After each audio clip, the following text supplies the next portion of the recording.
ఎందుకు మీరు అమర నిరాహార దీక్ష ఎందుకు చేస్తున్నారు అశోక్ గారు? ఒకటి, నిన్న జరిగినటువంటి గ్రూప్ 1 ఎగ్జామ్ సంబంధించిన కాన్సెప్ట్ ఒకటైతే, రెండవది దాదాపు 21 months అవుతుంది, ఒక్క నోటిఫికేషన్ కూడా రాలేదు. ఇవ్వని ఉద్యోగాలు ఇచ్చినట్టు చెప్పుకుంటున్నటువంటి గందరగోళాల మధ్య ఆ నోటిఫికేషన్ల సాధన కోసం నేను హంగర్ స్ట్రైక్ మొదలు పెట్టాను సార్. వాళ్ళకి దాదాపు స్టార్ట్ చేసి కూడా 48 hours అవుతా ఉంది. ఓకే ఓకే, సో 15th నుంచి అమర నిరాహార దీక్ష అని చెప్పారు. అవును సార్. నిన్న నైట్ నన్ను దీక్ష మొదలు పెట్టక ముందే 14th నైట్ 12 గంటలకే పోలీసులు ఒక 2 జీపుల నుండి వచ్చి 12 గంటలకు ఎత్తుకొని పోవడం జరిగింది. మొదలు పెట్టక ముందే ఎత్తుకుపోయారు. అబ్దుల్లాపూర్ మెట్ పోలీస్ స్టేషన్ లో దాదాపు నైట్ 8 గంటలకు అక్కడ నిర్బంధించారు.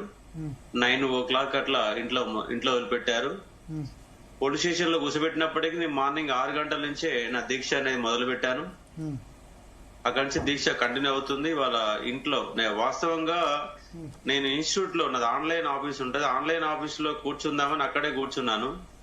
ఎట్లా ఇంట్లో పోతే నిర్బంధం చేస్తారని అక్కడే కూర్చుంటే అయినా కూడా 12 గంటలకు ఎత్తుకుపోయారు. మళ్ళీ తీసుకొచ్చి మళ్ళీ ఇంట్లోనే వదిలిపెట్టారు. ఎందుకంటే ఇక్కడ నా అపార్ట్మెంట్ కాబట్టి నైబర్స్ ఉంటారు. నైబర్స్ ఉన్నప్పటికీ ప్రాబ్లం కాదు.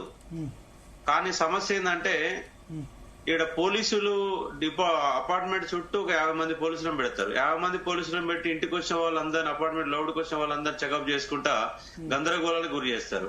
దానివల్ల ఇన్స్టిట్యూట్ లో మొదలు పెడదామంటే అక్కడ కూడా మొదలు పెట్టలేకుండా బలవంతంగా ఇంట్లోనే నా దీక్ష చేసే విధంగా నిర్బంధం చేశారు. వాళ్ళ పిల్లలు కూడా చాలా మంది అపార్ట్మెంట్ దగ్గరికి వస్తే కూడా ఎవరిని కూడా పైకి అలౌ చేయకుండా నిర్బంధిస్తున్నారు. అసలు పేరుకేం ప్రజాపాలన అంటారు, మళ్ళీ నిర్బంధం. గత టిఆర్ఎస్ గవర్నమెంట్ కంటే కూడా ఎక్కువ నిర్బంధమే కొనసాగుతుంది తప్ప ఇక్కడ ప్రజాపాలన ఏం లేదు. అసలు ఈ రాష్ట్రంలో పరిపాలన జరుగుతుందా అంటే జరగట్లేదు. ఏ డిపార్ట్మెంట్ చూసినా అంత గందరగోళమే. ఎవరు చూసినా అందరు రోడ్లు ఎక్కుతున్నారు. ఇవాళ నిరుద్యోగులు కూడా రోడ్లు ఎక్కుతున్నారు. ఇవాళ గ్రూప్ 1 ఒకవైపు మా ఉద్యోగాలు పోతున్నాయి, వాళ్ళు రోడ్లు ఎక్కారు. అంత రాష్ట్రంలో మొత్తం అనిశ్చితి కొనసాగుతుంది. రాష్ట్రంలో పరిపాలన జరుగుతుందా జరగని కాన్సెప్ట్ లో ఉంది. ఇవాళ 20 నెలలైనా ఒక్క నోటిఫికేషన్ రాకపోయా. ఒక పోలీస్ రిక్రూట్మెంట్ బోర్డు నోటిఫికేషన్ వచ్చి దాదాపుగా 3.5 సంవత్సరాలు అయితే ఇంతవరకు ఒక ఉద్యోగం మళ్ళీ నోటిఫికేషన్ లేదు. డిఎస్ సంబంధించి మహా డిఎస్ వేస్తామని చెప్పారు, 5,000 పోస్టులు కలిపారు, వాళ్ళు ఎదురు చూస్తా ఉన్నారు. దాంతో పాటు పవర్ సెక్టర్ లో 5,368 ఉద్యోగాలు రెడీగా ఉన్నాయి. ఆర్థిక శాఖ ఆమోదం పొందింది. టిఆర్ఎస్ గవర్నమెంట్ కాలంలోనే అన్ని రెడీ అయినాయి. ఈ గవర్నమెంట్ వచ్చి 20 నెలలు అయింది. వాళ్ళకి సంబంధించిన కదలిక కూడా లేదు. అట్లాగే డిప్యూటీ సర్వేర్ అట్లనే ఉన్నాయి. వీళ్ళు ఇచ్చినటువంటి మేనిఫెస్టో మార్చి నుంచి జూన్ వరకు ఫేజ్ 1 అని, తర్వాత నవంబర్ డిసెంబర్ ఫేజ్ 2 అని 2 దఫాలుగా ఎన్నో గొప్పాలు చెప్పి మేము అసలు అధికారంలోకి వస్తే 2 ఉద్యోగాలు పోతే మీకు 2 లక్షల ఉద్యోగాలు ఇస్తామని చెప్పేసి వాళ్ళ నిరుద్యోగులందరినీ రోడ్ల మీద చెప్తున్నారు. ఇవాళ సిటీ సెంటర్ లైబ్రరీ కాడ ఆందోళనే, టీఎస్పీసీ దగ్గర ఆందోళనే, సోమాజిగూడ ప్రెస్ క్లబ్ లో ఆందోళనే. వీళ్ళు చేసినటువంటి గందరగోళాల వల్ల రాష్ట్ర వ్యాప్తంగా నిరుద్యోగం అనే పదము ఇవాళ మొత్తంగా కొనసాగుతుంది. అది మహా ఉద్యమంగా మారడానికి ఎక్కువ టైం ఏం పట్టదు. ఇంకా ఆ దీక్షతోనైనా నిరుద్యోగులలో మీరు ఎన్నోసారి దీక్ష చేయడం నాకు తెలిసి 3వ, 4వ అనుకుంటా.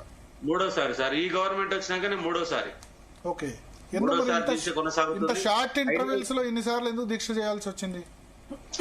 అసలు వీళ్ళు హామీలు ఇచ్చారు కదా సార్, వీళ్ళు అద్భుతమైన హామీలు. వీళ్ళు చెప్పిన మేనిఫెస్టో ఏ పార్టీ అన్నా, బీజేపీ గానీ, టిఆర్ఎస్ గానీ, వేరే సిపిఎం గానీ, సిపిఐ గానీ, ఏ పార్టీ అన్నా వీళ్ళు ఇచ్చిన విధంగా ఎన్నికల మేనిఫెస్టో, నిరుద్యోగుల మేనిఫెస్టో ఇచ్చిందా?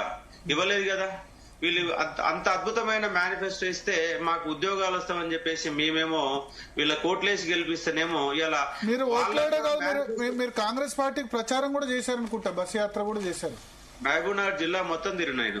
అలాగే బస్ యాత్రలో పాల్గొన్న వాళ్ళందరినీ ఇంటర్వ్యూ కూడా చేశారు. ఇంటర్వ్యూ చేసి వాళ్ళకి మద్దతు. బస్ యాత్రలో నేను పాల్గొనలేదు, కానీ సపరేట్ గా నేను ఇంటెలెక్చువల్ టీమ్ అనే పేరుతో జర్నలిస్ట్ విఠల్ గాని, నేను గాని, మరొక వ్యక్తి కూడా 33 నియోజకవర్గాలు మాకు ఇచ్చారు. నేను మొత్తం మహబూబ్ నగర్, నల్గొండ, దేవరకొండ నేను తిరిగాను ఇంటెలెక్చువల్ టీం తరఫున. అలాగే విద్యార్థులు చేసిన బస్ యాత్రకి మద్దతు తెలిపి దేవరకొండలో వాళ్ళని కలిసి వాళ్ళ ఇంటర్వ్యూ తీసుకొని వాళ్ళ ఇంటర్వ్యూ కూడా మొత్తం కూడా పెట్టాను. ఇష్టమున్నా లేకున్నా కాంగ్రెస్ కి ఓటేయాలని చెప్పాను. అన్ని చేసినాం వీళ్లకు. అయినా కూడా వీళ్ళలో కనీసం కదలిక లేకపోగా పైగా ఇవ్వని ఉద్యోగాలు 60,000 ఉద్యోగాలు ఓన్లీ పత్రాలు వేస్తారు. కనీసం ఒక నోటిఫికేషన్ ఇవ్వకపోతుంది, ఎగ్జామ్ పెట్టకపోతుంది, ఏం చేయకపోతుంది. వాళ్ళ క్రిషాంక్ అన్న మా కాలంలో ఒక్క నోటిఫికేషన్ కూడా మేము పేపర్ లీక్ కాలేదు అంటున్నారు. అసలు కాంగ్రెస్ పార్టీలో ఎగ్జామ్ పెట్టేది పేపర్ ఎట్టి లీక్ అవుతుంది అనేది మరొక ప్రశ్న.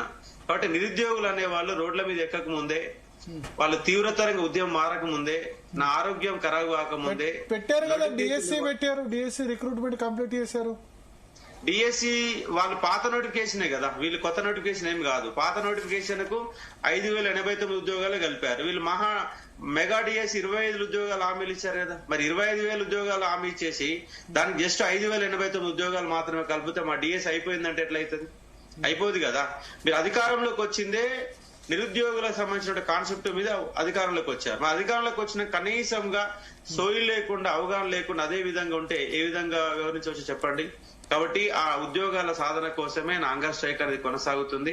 మరి ఈసారన్నా నేను సాధిస్తానా, మరి అశోక్ సార్ ని ఇంకేమైనా ఇబ్బంది పెడతారా చూసే ఒక ప్రయత్నం చేద్దాం సార్. మరి అంటే ఇప్పుడు 2 సార్లు భగ్నం చేశారు, ఇప్పుడు మీ ఇంట్లో చేసుకోండి అని అంటున్నారా? అంతేనా? బయటికి మాత్రం నిర్బంధంలో నా దీక్ష కూడా నిర్బంధంలో కొనసాగుతుంది.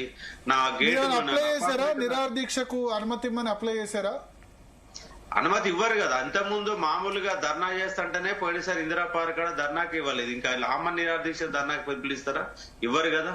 అప్లై చేసినా కూడా టైం వేస్ట్. పైగా నా సొంత ఇన్స్టిట్యూట్ దగ్గరనే నేను దీక్ష చేయడానికే వాళ్ళు ఒప్పుకోలేదు. ఇప్పుడు నీ ఆన్లైన్ ఆఫీస్ దగ్గర ఎవరికి డిస్టర్బెన్స్ ఉండదు, నీ ప్రశాంతంగా ఆడ కూర్చుందామని ఆడ మొదలు పెడితేనే ఎత్తుకొచ్చి మళ్ళీ ఇంట్లో పడేశారు. అర్ధరాత్రి 12 గంటలకు ఎత్తుకపోతారు. అసలు వీళ్ళు పోలీసు రాజ్యమే నడుస్తుంది. ఇప్పుడు చూడండి, వాళ్ళ సిటీ సెంటర్ లైబ్రరీ కాడ ఎప్పుడు వెహికల్సే. ఏడ ఇవాళ జస్ట్ ఇవాళ ఏడ మన బాగలింగంపల్లి సుందర భవన్ లో ఇవాళ మీటింగ్ పెట్టుకుందామని నిరుద్యోగ మిత్రులంతా మీటింగ్ పెట్టుకుందామని తయారైతే ఆడ పోలీస్ వ్యాన్లు వచ్చి ఆ మాత్రం ఎత్తుకుపోయిన పరిస్థితి. వీళ్ళు ప్రజాస్వామ్యం ఎట్లా చెప్పొచ్చు చెప్పండి? ప్రజాస్వామ్యం కాదు, వీళ్ళు కంప్లీట్ గా నిర్బంధ పాలనే, నిరుద్యోగులను ముంచే పాలనే.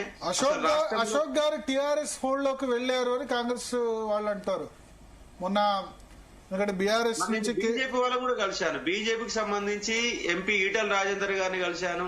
అలాగే ఆర్ కృష్ణయ్య గారు కూడా బీజేపీ రాజ్యసభ సభ్యుడు గారు, ఆయనను కలిశాను. దాంతో పాటుగా బీజేపీ రాష్ట్ర శాఖ అధ్యక్షుడు రామచంద్రరావుని కలిశాను.